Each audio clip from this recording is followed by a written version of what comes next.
भविष्य में कोई सरकार बने उसे अनुभवी मंत्रियों की कोई कमी ना हो। जो भाजपा के नेता हैं उन्हें अलग अलग विभागों में काम करने का अनुभव हो। इसीलिए मोदी सरकार के पहले चरण में और अब जब 2019 से मोदी की सरकार बनी है तब से लगातार मंत्रियों के विभाग बदले जाते रहे हैं। मोदी सरकार का उच्चतम न्यायालय के जो चीफ जस्टिस हैं डीवाई चंद्रचूड़, उनसे किसी प्रकार का कोई समझौता हुआ है जिसके तहत किरण रिजिजू को बलि का बकरा बना दिया गया।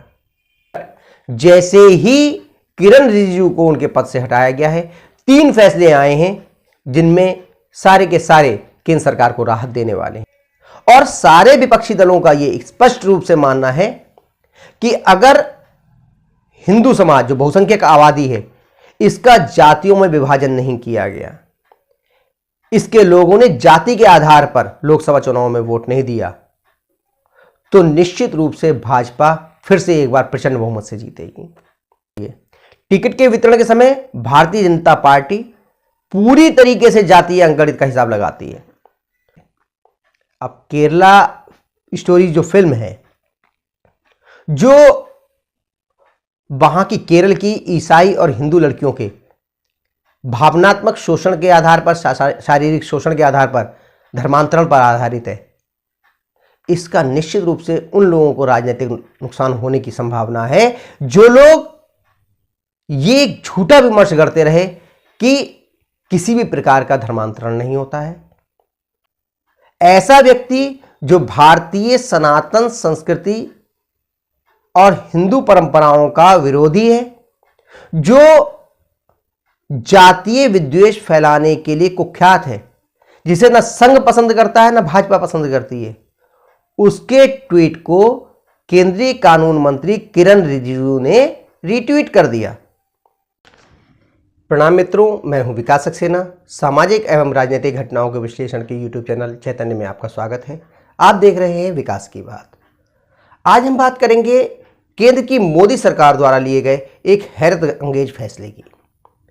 जी हां, उन्होंने अपने केंद्रीय कानून मंत्री किरण रिजिजू को उनके पद से हटाकर एक अनजान से विभाग भू विज्ञान मंत्रालय का मंत्री बना दिया है। अब उनकी जगह पर संसदीय कार्य राज्य मंत्री अर्जुन राम मेघवाल देश के नए कानून मंत्री होंगे। वे राज्य मंत्री स्वतंत्र प्रभार के रूप में इस पद को संभालेंगे, यानी कि कानून मंत्री का पद अब कैबिनेट मंत्री के स्तर का नहीं रहेगा। इसके अलावा केंद्रीय कानून राज्य मंत्री एसपी सिंह बघेल को भी हटा करके अब स्वास्थ्य मंत्रालय में राज्य मंत्री बनाया गया है। जैसे ही किरण रिजिजू को उनके पद से हटाने की खबरें मीडिया में आईं, तब से ही राजनीतिक हलकों में और मीडिया जगत में इस बात पर चर्चा हो रही है कि आखिर वो कौन से कारण थे जिसकी वजह से अचानक किरण रिजिजू को उनके पद से हटा दिया गया। इस तरह की चर्चाएं मुख्यतः 3 बिंदुओं पर आधारित हैं। एक ये कि क्या जो किरण रिजिजू को उनके पद से हटाया गया है वो एक सामान्य प्रक्रिया का एक अंग है, या फिर केंद्र सरकार और उच्चतम न्यायालय के बीच जो लगातार अनबन की खबरें आ रही थीं और उस पर मुख्य रूप से कानून मंत्री किरण रिजिजू बहुत ही तल्ख टिप्पणियां कर रहे थे, इसको लेकर के अब केंद्र सरकार और उच्चतम न्यायालय के बीच कोई समझौता हुआ है और इस समझौते के तहत किरण रिजिजू को उनके पद से हटा दिया गया है। तीसरा एक और पक्ष है जो ये मानता है कि किरण रिजिजू ने कुछ ऐसी गलतियां की जो न मोदी सरकार को पसंद थी, न भाजपा को और ना ही आरएसएस को। ऐसी स्थिति में इन तीनों ही बिंदुओं पे आज हम लोग थोड़ा सा विस्तार से बात करेंगे कि वो कौन से कारण रहे जिसकी वजह से किरण रिजिजू को कानून मंत्रालय से हटाकर एक अनजान से भू विज्ञान मंत्रालय का मंत्री बनाया गया। तो सबसे पहले बात करते हैं सामान्य कोई प्रक्रिया के अंतर्गत इनको हटाया गया। किरण रिजिजू का खुद ये बयान छपाया जब मीडिया वालों ने उनसे पूछा गया कि आखिर आपको क्यों हटा दिया गया, तो उन्होंने कहा कि मोदी सरकार में इस तरह से लोगों के विभाग बदलना, उनको नए नए विभागों का अनुभव करवाना एक सामान्य प्रक्रिया का अंग है, इसलिए उनको उनका विभाग बदला गया है। याद कीजिए जब 2014 में पहली बार मोदी प्रधानमंत्री बने तो संसद की दहलीज पे उन्होंने माथा टेका और ये कहा था कि वो पहली बार संसद में पहुंचे हैं, उन्हें केंद्र में या केंद्रीय सरकार में काम करने का अनुभव नहीं है। उनके अधिकांश मंत्री अनुभव के मामले में बहुत ही पिछड़े हुए थे। हम अगर कुछ लोगों को छोड़ दें, नितिन गडकरी हो गए, श्री राजनाथ सिंह जी हो गए, ऐसे कुछ एक मंत्री थे जो अनुभवी थे, लेकिन अधिकांश मंत्री, अरुण जेटली जी भी उसमें शामिल थे और आपकी सुषमा स्वराज जी भी शामिल थे अनुभवी मंत्रियों में, लेकिन बाकी अधिकांश मंत्री अनुभवहीन थे। तो भविष्य में कोई सरकार बने, उसे अनुभवी मंत्रियों की कोई कमी ना हो। जो भाजपा के नेता हैं उन्हें अलग अलग विभागों में काम करने का अनुभव हो। इसीलिए मोदी सरकार के पहले चरण में और अब जब 2019 से मोदी की सरकार बनी है, तब से लगातार मंत्रियों के विभाग बदले जाते रहे हैं और वो अलग अलग विभागों के अनुभव ग्रहण कर रहे हैं।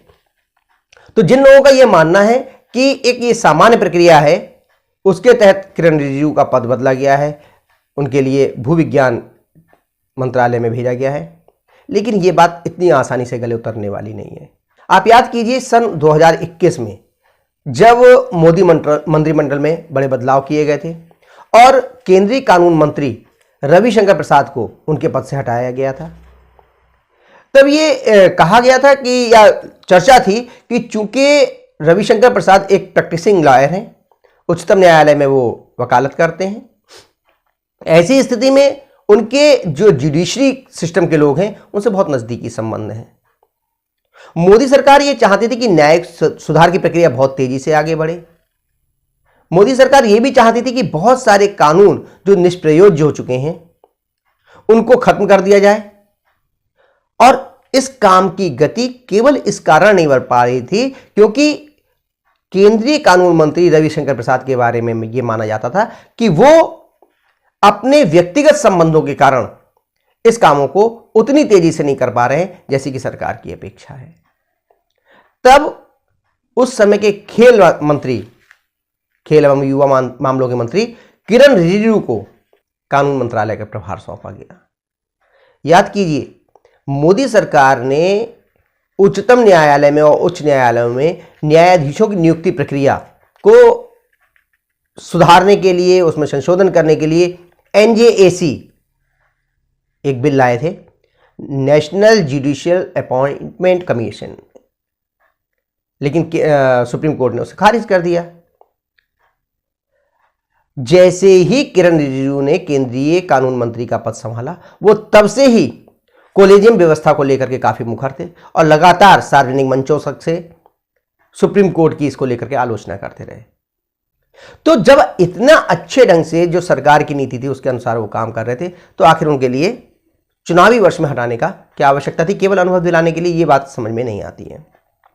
दूसरा जो विषय है वो ये कि क्या केंद्रीय सरकार, मोदी सरकार का उच्चतम न्यायालय के जो चीफ जस्टिस हैं डीवाई चंद्रचूड़, उनसे किसी प्रकार का कोई समझौता हुआ है जिसके तहत किरण रिजिजू को बलि का बकरा बना दिया गया? याद कीजिए, 18 मई को जो है किरण रिजिजू को उनके पद से हटाया गया, कानून मंत्रालय से हटा करके भूविज्ञान मंत्रालय में भेजा गया, और 18 मई को ही 3 ऐसे फैसले सुप्रीम कोर्ट से आए जो तीनों के तीनों केंद्र सरकार को, भाजपा को या आरएसएस को की नीतियों के अनुकूल थे और केंद्र सरकार को राहत देने वाले थे। इससे पहले के जो लगातार फैसले आ रहे थे उनसे केंद्र सरकार लगातार असहज स्थिति में हो रही थी। खासतौर से 2 फैसलों का अगर मैं जिक्र करना चाहूं यहां, तो पहला फैसला था जो एलजी को लेकर के, दिल्ली के एलजी को लेकर के जो उन्होंने टिप्पणी की और कहा कि भाई ट्रांसफर ऑफ पोस्टिंग का अधिकार दिल्ली सरकार को होगा, वो जनता की चुनी हुई सरकार है और उसकी जनता के प्रति जवाबदेही है, इसके लिए अधिकारियों पे उसका नियंत्रण होना अनिवार्य है। लेकिन ध्यान कीजिए, केंद्र सरकार भी जनता के द्वारा ही चुनी जाती है। दूसरी बात कि दिल्ली जो है वो पूर्ण राज्य नहीं है, एक केंद्र शासित राज्य है जहां राज्यपाल के माध्यम से केंद्र सरकार शासन व्यवस्था को चलाती है। चूंकि दिल्ली एक केंद्र शासित राज्य है और राष्ट्रीय राजधानी भी है, इसलिए वहां की बहुत सारी व्यवस्थाएं केंद्र सरकार के नियंत्रण में होना अनिवार्य सा भी दिखाई देता है, और आज तक इस तरह की व्यवस्था रही। लेकिन सुप्रीम कोर्ट ने जो जजमेंट दिया और जो ऑब्जर्वेशंस दिए और जिस तरह की टिप्पणियां की, उसने केंद्र सरकार को असहज कर दिया। जो दूसरा निर्णय आया था वो महाराष्ट्र के संबंध में आया था। महाराष्ट्र में आपको याद होगा कि सन 2022 में जब उद्धव सरकार के खिलाफ उनकी ही पार्टी शिवसेना के विधायकों के गुट ने विद्रोह कर दिया और राज्यपाल को एक चिट्ठी लिखी। उस चिट्ठी को लेकर राज्यपाल इस संशय में आ गए कि कहीं ऐसा तो नहीं कि उद्धव सरकार अल्पमत में आ गई हो। ये पुष्ट करने के लिए कि उद्धव सरकार में सदन का विश्वास है या नहीं, उन्होंने जो उद्धव ठाकरे हैं उनको निर्देश दिया कि वो सदन के पटल पर अपना बहुमत सिद्ध कर लें। इस संबंध में मैंने एक विस्तृत वीडियो बनाया है, उसे चाहे आप लोग देख सकते हैं। तो जो इसको लेकर के मामला सुप्रीम कोर्ट में जब पहुंचा तो सुप्रीम कोर्ट ने कहा कि भाई जो उस समय के महाराष्ट्र के राज्यपाल थे कोश्यारी जी, भगत सिंह कोश्यारी जी, उनका ये काम जो था वो संविधान के सम्मत नहीं था, संविधान के हिसाब से सही नहीं था। ये टिप्पणी भी भाजपा के लिए असहज करने वाली थी, केंद्र सरकार को असहज करने वाली थी। सभी जानते हैं और यहां तक कि सुप्रीम कोर्ट के खुद फैसले हैं जिसमें उन्होंने कहा है कि सदन में किसी सरकार का बहुमत है या नहीं, इसका फैसला सदन के पटल पर ही होगा।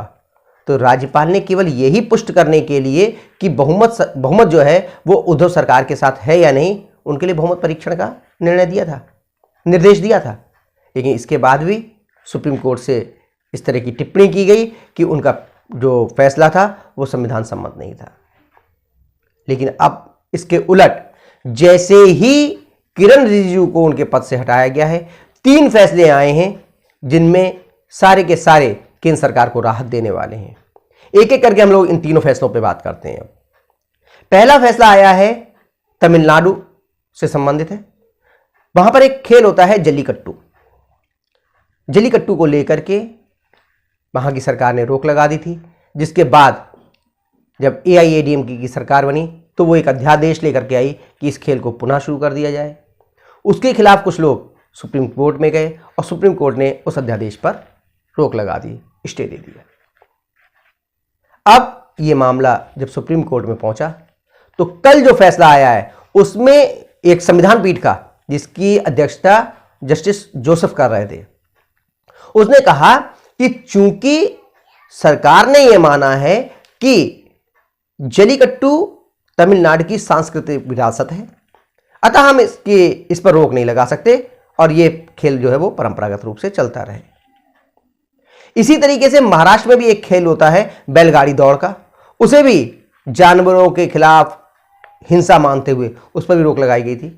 उसके लिए भी कह दिया गया है कि हाँ भाई, ये भी चूंकि सांस्कृतिक विरासत का हिस्सा है इसलिए ये खेल भी जारी रहेगा।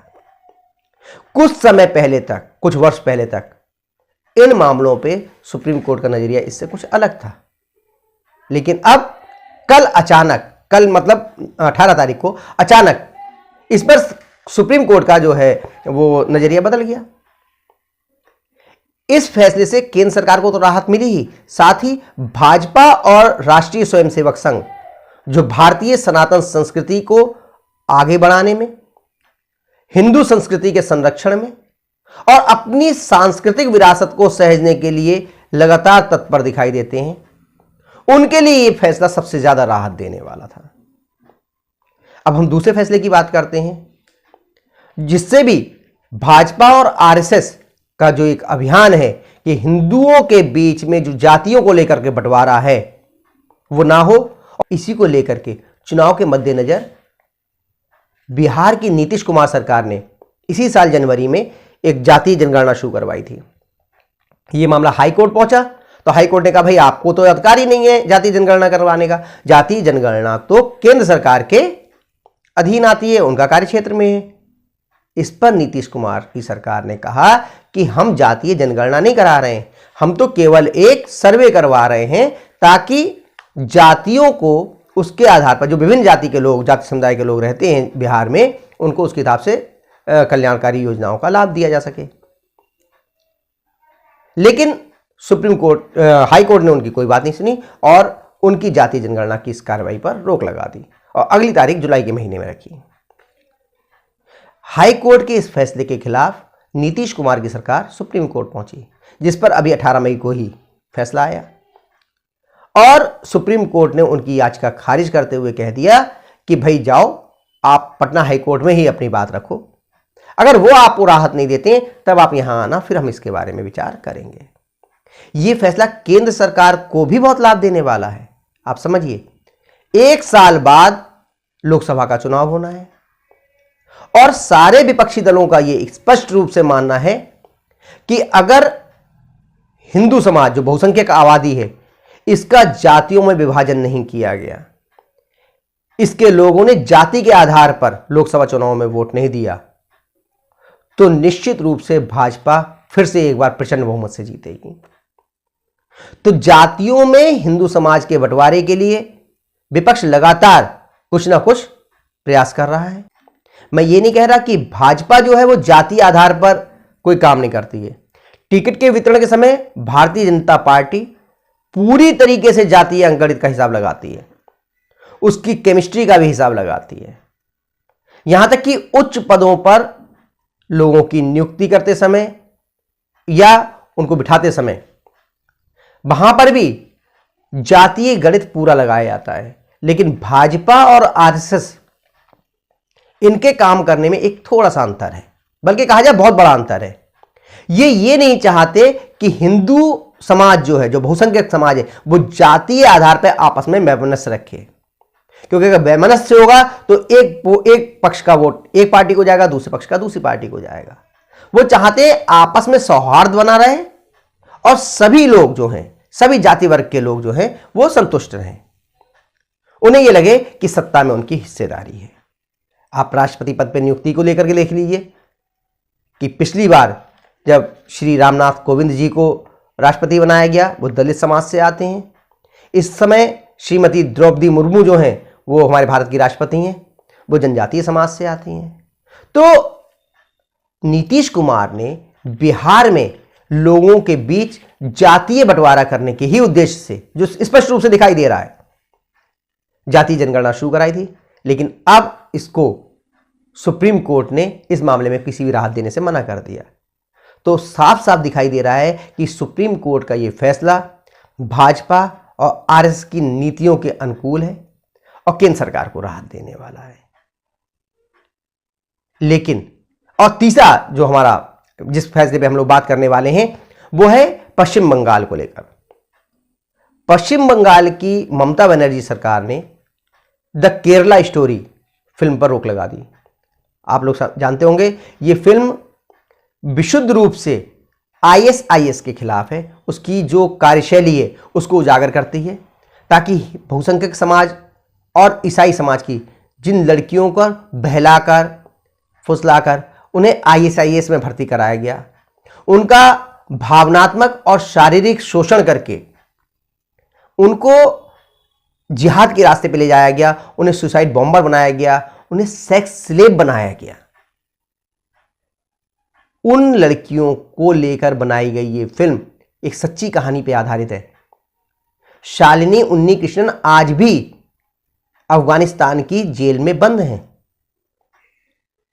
इस फिल्म को झूठा प्रोपेगेंडा और क्या कहा जाए कि वैमनस्य बढ़ाने वाली फिल्म बताया गया और ममता बनर्जी ने इस पर रोक लगा दी। उन्होंने कहा कि राज्य का माहौल इससे खराब हो सकता है, शांति व्यवस्था की स्थिति खराब हो सकती है। उनके इस बैन के खिलाफ सुप्रीम कोर्ट ने जजमेंट देते हुए कहा कि इस फिल्म से तत्काल बैन हटाया जाता है और सारे थिएटर्स को सुरक्षा प्रदान करना ये राज्य सरकार की जिम्मेदारी है। जब पूरे देश में ये फिल्म चल रही है तो आखिर पश्चिम बंगाल देश से अलग नहीं है, वहां पर भी ये फिल्म चलाई जाए। इसी मामले में तमिलनाडु की सरकार ने, जो स्टालिन की सरकार है, उसने अघोषित रूप से तमिलनाडु में इस फिल्म को बैन कर दिया था।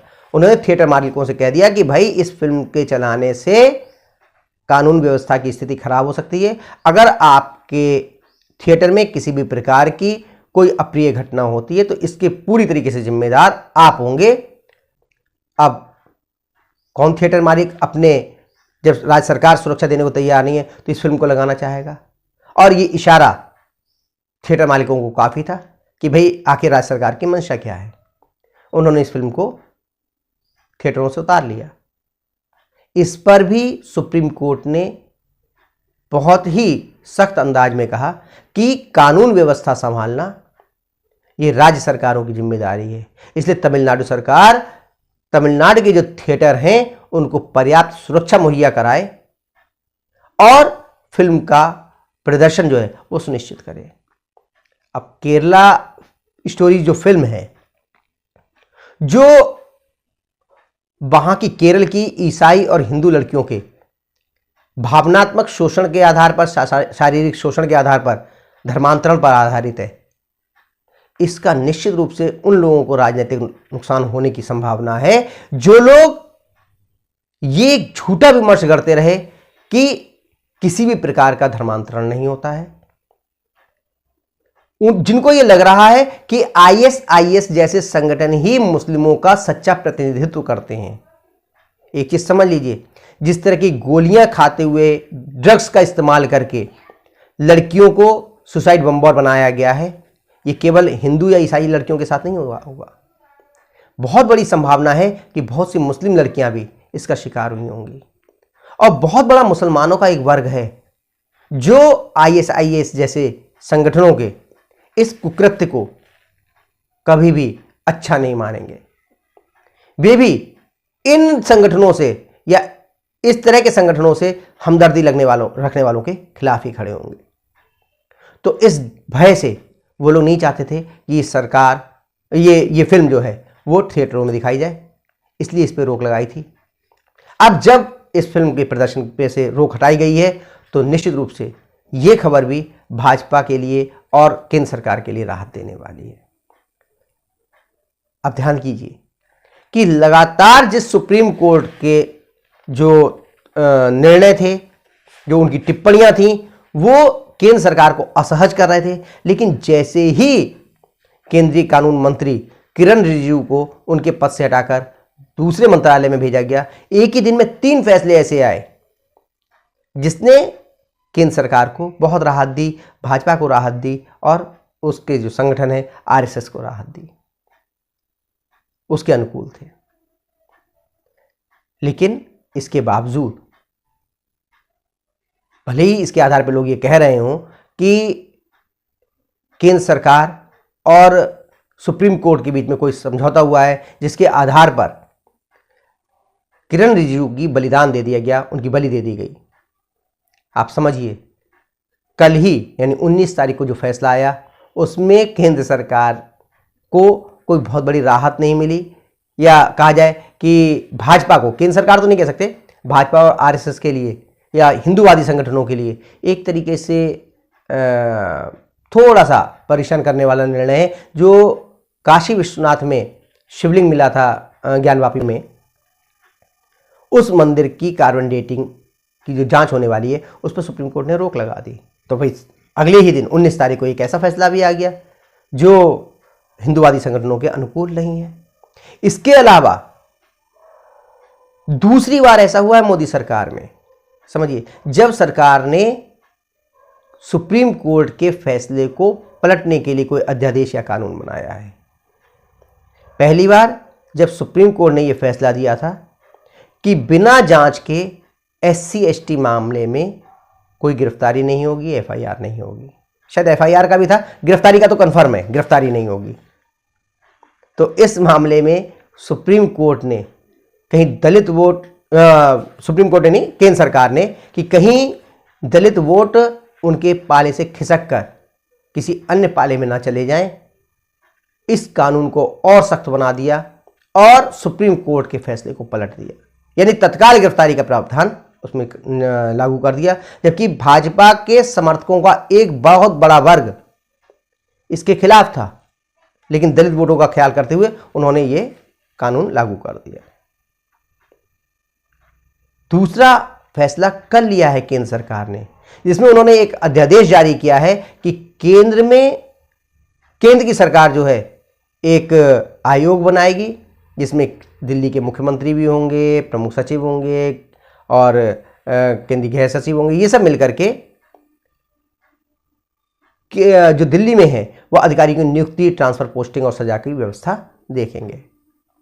यानी कि जो सुप्रीम कोर्ट का फैसला केजरीवाल सरकार के पक्ष में आया था और जिसमें ये कहा गया था कि राज्यपाल को ये अधिकार जो है नहीं है कि वो वहां पर अधिकारियों की ट्रांसफर और पोस्टिंग देखे, केवल 3 विभाग उन्होंने छोड़े थे। जो सुप्रीम कोर्ट का जो ये आदेश था, इसको केंद्र सरकार ने अध्यादेश ला करके निष्प्रभावी कर दिया है।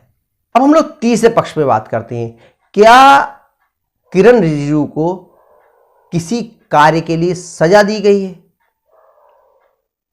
कि उन्हें कानून मंत्रालय जैसे महत्वपूर्ण मंत्रालय से हटा करके एक बिल्कुल अनजान से मंत्रालय, भूविज्ञान मंत्रालय का मंत्री बनाया गया?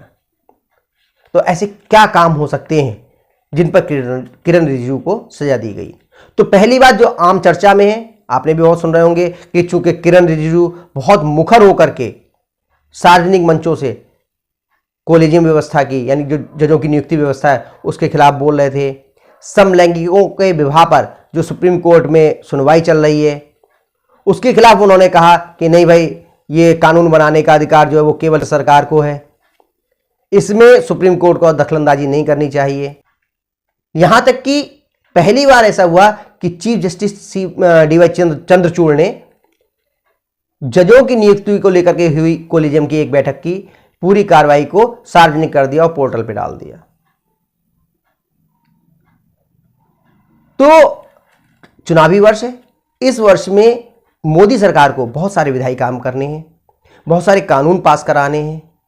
ऐसे में अगर केंद्र सरकार और उच्चतम न्यायालय के बीच तल्खी की खबरें या रिश्ते सामान्य ना होने की खबरें आम जनता के बीच जाएंगी, तो वो सरकार के लिए चुनावी नजरिए से कोई बहुत अच्छी चीज नहीं होगी, उसका सरकार को नुकसान उठाना पड़ सकता है। तो रिश्ते सामान्य करने के लिए और बहुत ज्यादा तेजी जो उन्होंने दिखाई किरण रिजिजू ने, वो मोदी ने पसंद नहीं की, मोदी सरकार ने पसंद नहीं की। उनको उसी तेजी की सजा के तौर पर इस पद से हटा दिया गया। लेकिन इसमें मेरी कम से कम एक जो सोचने का तरीका वो थोड़ा सा अलग है, क्योंकि जब किरण रिजिजू कानून मंत्री बने तो एनजेएसी को लेकर के जो सरकार आगे बढ़ी थी, उसी को तो वो सही करना चाहते थे। उस कॉलेजियम व्यवस्था के खिलाफ एक माहौल तैयार कर रहे थे, इसीलिए वो बयानबाजी कर रहे थे। अगर सरकार को या केंद्रीय भाजपा नेतृत्व को उनकी बयानबाजी पसंद नहीं थी, तो वो उनसे इस तरह के निर्देश दे सकती थी कि भाई इस तरह की इतनी सख्त बयानबाजी आप मत कीजिए। कानून मंत्री का काम सरकार और न्यायपालिका के बीच में रिश्ते बनाए रखना है, सामान्य रिश्ते करना है, वो एक सेतु का काम करता है। इस तलखी से ये काम नहीं चल पाएगा। तो लेकिन मुझे नहीं लगता कि ऐसा कोई निर्देश किरण रिजिजू को मिला, क्योंकि अभी 10-15 दिन पहले तक लगातार वो बहुत ही सख्त लहजे में इन सब चीज़ों पर अपनी विचार जो थे रख रहे थे और लगातार बोल रहे थे। तो इस मामले में सजा मिली होगी, ये थोड़ा सा समझ से परे है।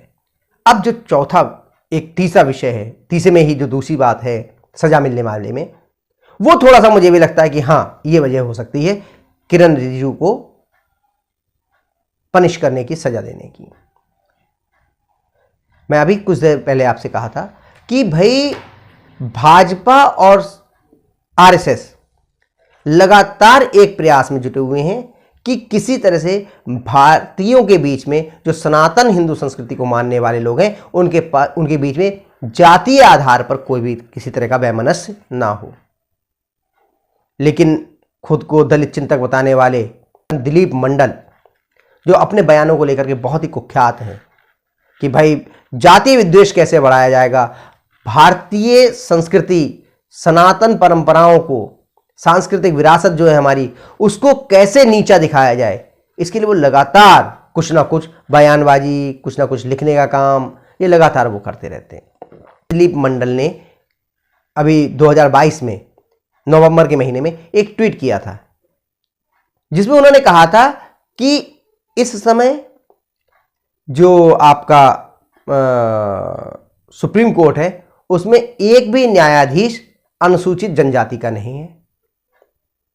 आज तक केवल एक न्यायाधीश सुप्रीम कोर्ट में ऐसे हुए हैं जो कि अनुसूचित जनजाति के हैं, HK सेना जी। इससे रिलेटेड जो उनका ट्वीट था, केंद्रीय कानून मंत्री किरण रिजिजू ने उस ट्वीट को रिट्वीट कर दिया। समझिए बात को। ऐसा व्यक्ति जो भारतीय सनातन संस्कृति और हिंदू परंपराओं का विरोधी है, जो जातीय विद्वेष फैलाने के लिए कुख्यात है, जिसे ना संघ पसंद करता है ना भाजपा पसंद करती है, उसके ट्वीट को केंद्रीय कानून मंत्री किरण रिजिजू ने रिट्वीट कर दिया। तो यह बात निश्चित रूप से ना भाजपा को पसंद आई होगी और ना ही RSS को। और जब इनको पसंद नहीं है तो सरकार में बैठे हुए लोग इस चीज को कैसे पसंद कर सकते हैं। इतना ही नहीं, इसको रिट्वीट करने के साथ ही इसी से संबंधित एक टिप्पणी खुद किरण रिजिजू ने भी की कि किस जाति के कितने लोग जो हैं वो जज रहे हैं। जजों की नियुक्ति भी क्या जातियों के आधार पर की जाएगी? इसके अलावा दिलीप मंडल का ही एक प्रतिनिधि मंडल किरण रिजिजू से मिला, यानी कि किरण रिजिजू ने उन्हें मिलने का समय दिया।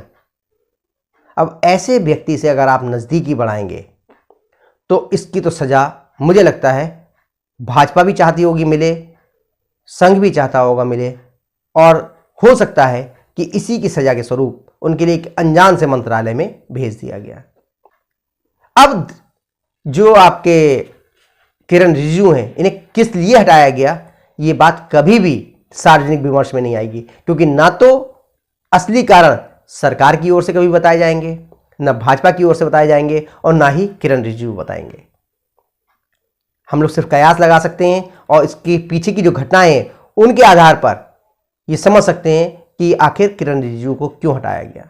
लेकिन भाजपा के लिए अनिवार्य है कि वो अपने कार्यकर्ताओं को ये स्पष्ट करे कि किरण रिजिजू को जो हटाया गया है वो समझौते के तहत नहीं हटाया गया है, उन्हें बलि का बकरा नहीं बनाया गया है। क्योंकि अगर कार्यकर्ताओं में ये संदेश जाता है, जिसकी पूरी कोशिश विपक्ष की ओर से की जाएगी, कि किरण रिजिजू को पहले पेड़ पे चढ़ा दिया गया, उनसे जुडिशरी के खिलाफ बयानबाजी कराई गई, और बाद में जब समझौता हो गया तो उन्हें बलि का बकरा बना दिया गया। इससे भाजपा कार्यकर्ताओं का मनोबल टूटेगा, और टूटे मनोबल से कार्यकर्ता किसी भी हालत में पार्टी के लिए उस मनोवेग से काम नहीं कर पाएंगे। आप समझ लीजिए, भाजपा की सबसे बड़ी ताकत उसके कार्यकर्ता हैं, जो वोटिंग वाले दिन घर घर जाकर मतदाताओं को निकालकर बाहर लाते हैं, पोलिंग बूथ तक पहुंचाते हैं और उनसे मतदान करवाते हैं। भाजपा की जीत का एक सबसे बड़ा जो मंत्र है वो यही है, और इस मंत्र को केंद्रीय गृह मंत्री अमित शाह ने बहुत अच्छी तरीके से इंप्लीमेंट किया है। तो भाजपा के लिए मुझे लगता है कि इस स्थिति को स्पष्ट करना चाहिए कि आखिर किरण रिजिजू को उनके पद से क्यों हटाया गया।